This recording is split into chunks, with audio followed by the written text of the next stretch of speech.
Joining me now on the Daily Ledger Page 5 beat from our bureau in New York City, founder and managing partner at Geltrude Company, LLC. He's a CPA and business analyst, Daniel Geltrude. Daniel Acosta, he may not have been the best labor secretary in the history of labor secretaries, but what bothers me is the way he was forced to resign like this. Democrats got what they wanted. They wanted to take out another member of the Trump cabinet, and so now they're happy they can move on to the next target. I think he did the honorable thing here, Graham, although it may not be justified.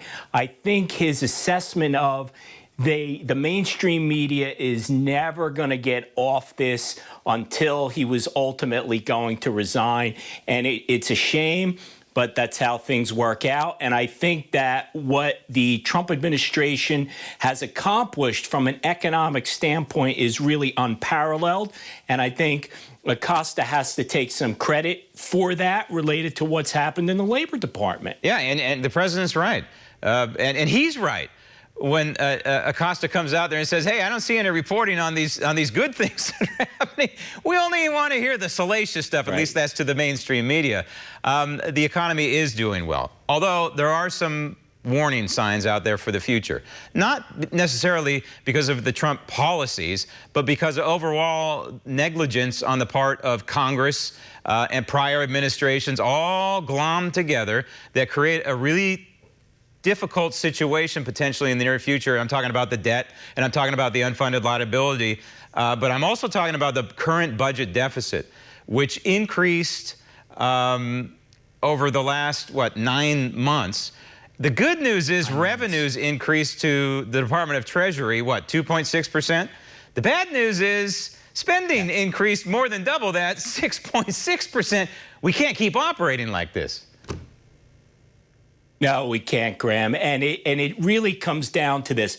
Congress loves to hand out the candy because they're pandering to the voters. So there is no compromise. What happens is anytime there's discussions about spending, it's a simple answer. Let's just spend on everything. There's no real compromise to say, well, we'll have a little bit of this and a little bit of that, but we have to cut. Remember, we do not have a tax revenue problem. Tax revenues are up over last year. We're doing great as it pertains to expanding the tax base, lowering taxes, but still being able to bring up tax revenues. We have a tremendous spending problem, and the real issue here is, Graham, when are we going to put the brakes on this? Right, because now we're looking at $1 trillion deficit. That's just for 1 year, so it's going to add to the national debt.